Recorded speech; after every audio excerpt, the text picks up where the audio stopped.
There's been an interesting conversation happening on gay TikTok that I wanted to bring here to YouTube because it very much connects to my ongoing discussion of gay loneliness. So, just to give you some context, there was this gay creator on TikTok who went on a fitness journey and they made like this very almost aggressive video talking about how they realized that, oh, other people saying that, he was sad and miserable when he was overweight, they were so right. And I'm so much better now that I'm fit. I'm so much happier. I feel like I'm part of the community and I belong.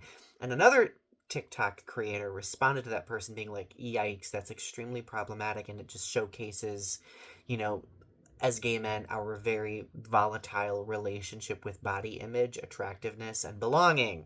The trifecta. And as I watched that conversation, I was like, you know what? It very much stems from gay loneliness when you think about it.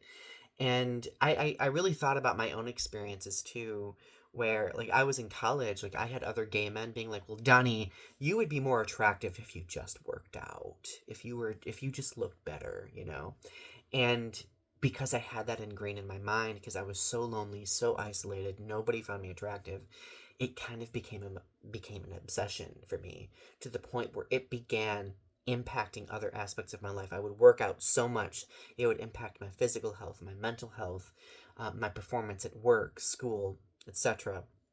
However, when I did get to that place where I felt that my body was conforming to what these men were telling me was attractive, I had a brief moment where I was like, wow, they were right. I feel better about myself. I don't feel like I'm ugly. I don't feel like I'm unattractive. And that feeling didn't last very long, honestly, uh, because there was still that very deep well of insecurity. Now, it's not to say that a person can't go on a fitness journey and better themselves and feel better, but if the only focus of it is to use our bodies as currency in order to feel a sense of belonging, I think that that just showcases the gross tendency in our community to really partition people off, especially if they don't fit like this particular attractive aesthetic that honestly we base off from the very artificial constructed stuff that we see in media, right?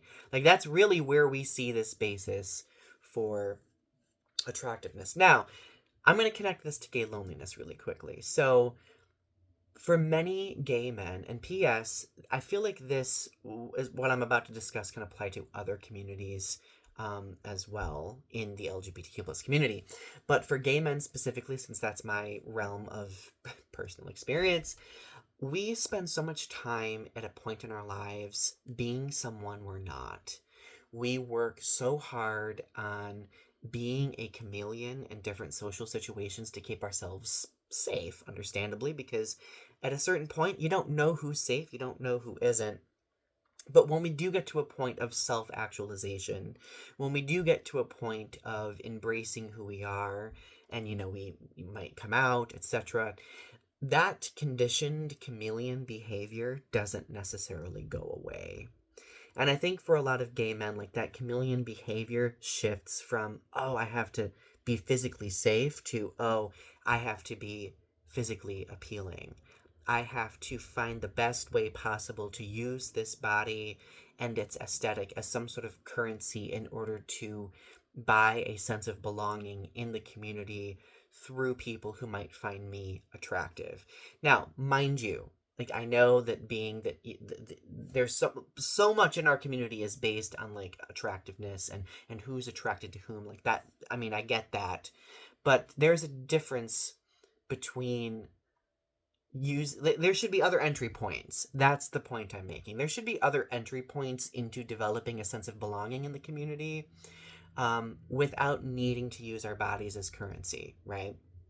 And I think that's just something that's lingered in our community for so long. Like we've gotten so used to partitioning people off if they don't fit particular body aesthetics that it just kind of perpetuates this sense of gay loneliness, right? Like that chameleon behavior came from that gay loneliness because in order to fit in or at least try to feel safe in different settings, like we had to adjust and alter who we were to appeal to those people. And even now in the gay community, like, we do the exact same thing.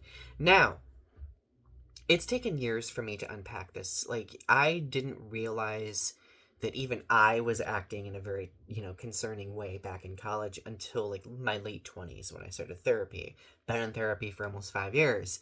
And as a result, like, I've been able to kind of unpack the fact that, that body image insecurity has still always been there, and I've had to find ways to work through it. And I mean, even to this day, I sometimes still struggle, but now, like, there isn't this headspace I exist in where I feel the need to buy my way into belonging through altering, my appearance, through taking these drastic measures to be deemed attractive by other people, right? Now, like, I do think for individuals, there is of course a healthy, there are healthy methods for, you know, changing oneself, altering oneself to feel a greater sense of belonging. Like, I don't think that that's necessarily a bad thing, but when it's done at the expense of everything else and it is, a threat to your mental health, I think that that becomes a very serious conversation that needs to be had. And of course, on a grander scale, that's not necessarily the individual's fault. That's the community's fault, because the community, as always, needs to grow more accepting, and we need to pinpoint these behaviors where we are continually perpetuating this need to convince people that they're not going to feel as though they're in the in crowd if they aren't fitting a particular body aesthetic. Okay. Anyway, I hope that that made sense. Thank you for listening. If you found this interesting, feel free to leave a comment below. I do enjoy the discussions. Don't forget to click like for the algorithm. I appreciate you supporting my videos. And last but not least, do not forget to subscribe to my channel. Anyway, talk to you soon. Bye.